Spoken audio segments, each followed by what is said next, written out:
David Cutcliffe, welcome to the Seth Davis Show. Thank you, Good Seth. to see you. Now, by the time this airs, you will have had your 59th birthday, Monday, September the 16th. So I will, in advance, wish you happy birthday. How are we feeling about number 59? We feeling pretty good? Last one in the 50s now. Yeah, but I'm really glad to be having it after what I've been through in my lifetime. And, you know, birthdays nowadays, you kind of work through them. And I have my whole life. It's been in the fall, obviously. But I'm kind of proud to share a birthday month with Coach Bryant, who was a great mentor. And we just celebrated September 11th, his anniversary of his what would have been his 100th birthday. Wow, I didn't realize he was born on September 11th. How about that? Absolutely, 1913. So it's an interesting. So when you turn 60, you're not going to get all depressed on me, are you? Oh no, you know I'm moving forward. I'm every day, and I do kind of go one day at a time.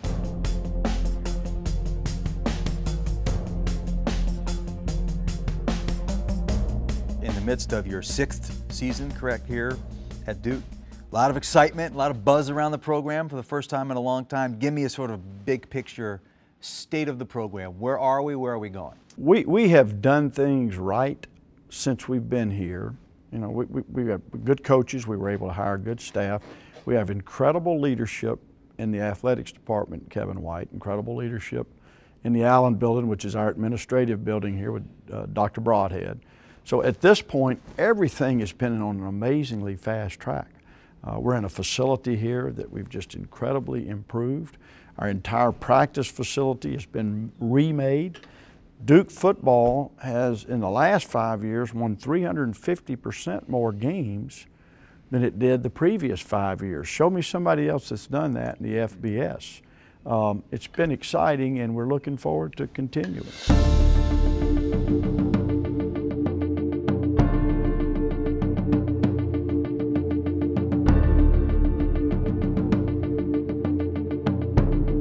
The history of Duke football has vacillated widely from being mediocre to really bad. and right before you got here, it was even worse than really bad. They had won only 2 of their last 33 games, hadn't been to a bowl game since 1994. Did you get a feel for why that is? I mean, why is it that a university of this caliber with this kind of athletic tradition could be so bad in football for so long? Well, it's the thing that I most wanted to know. I went to some really good sources, one of them being Mike Krzyzewski. He knows a lot about winning, and he knows a lot about Duke. So we had that conversation, and you know, I think it's a variation of things that kind of slip away. Generationally, these young people today, they think a generation is 5 years, you know, and so 30 years of losing, and they didn't remember Coach Spurrier and even Fred Goldsmith winning. So Duke was just viewed as a bad place to play football. And when you become that, recruiting is the first place that you've got to find out what you have to do to recruit. And you know, I think as it slept, it actually even got buried. People like yourself, you were fortunate you hit a nice little run. 1 year with Steve Spurrier. Correct. They won the co-ACC champions, and that was it. And then since that time, it's really been dismal. So instead of getting better, it's going to get worse. So you know, I always hear they said this and they said that. My whole life I wanted to meet they. You know, they said you can't do this and they said you can't do that. So I started trying to seek out they on the Duke campus, and I found quite a few of those. I'm not going to name them by name, but we had to start building relationships here, and that's where it all began.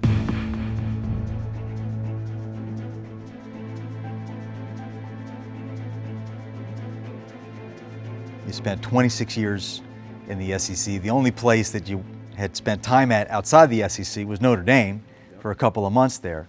So these are places where not only is football the biggest sport on the campus, but it's the biggest thing in the state when you talk about Tennessee, Ole Miss, Notre Dame. Now you come to Duke, and you've got the Microsoft of college basketball right across the parking lot here. How much of an adjustment has that been for you? Well, we've embraced the basketball part of it. When you go to California to recruit, nobody asks you, now, where are you from?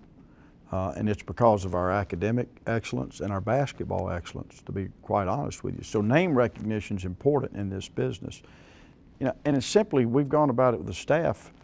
We did the very first staff meeting. Scotty Montgomery, who's a Duke alum, near your age, who's on our staff, I said, let's sit down and write down every reason we can't win here. That was the first staff meeting we had. You literally wrote it down on paper? Absolutely. We made a list. How many pages did that fill? Oh, fill? my goodness, it was a long list. But everybody kept contributing and kept contributing. And then, you know, I said, now we know what we have to work on. So you still go back to a core set of values. This is what we believe in wins. This is what we believe in that's right. And now let's start correcting the things that we can correct. And we're not going to spend any time worrying about the things we can't correct.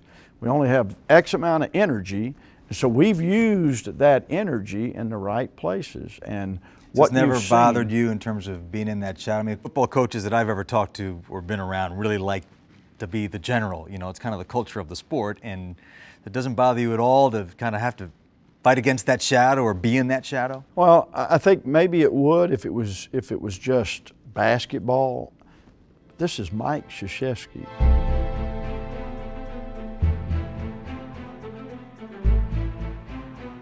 Who arguably is maybe the best coach of any sport in history and what he's accomplished.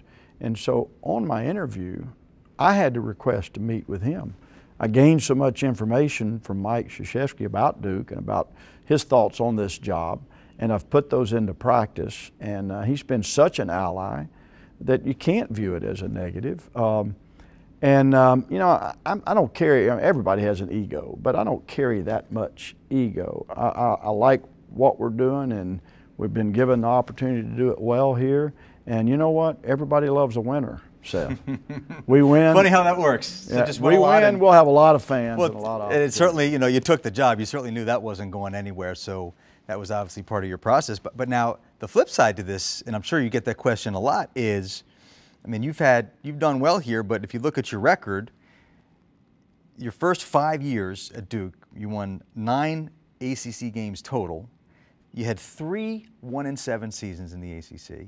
And I walk around this campus, Coach, they're ready to build a statue of you around here. You went to a bowl game, they are loving you. That wouldn't happen in the SEC. No, you'd be out the door. We're not writing home about what we've accomplished, but you have to understand, and you do understand, the previous history. Right. But the other part of that is doing it right.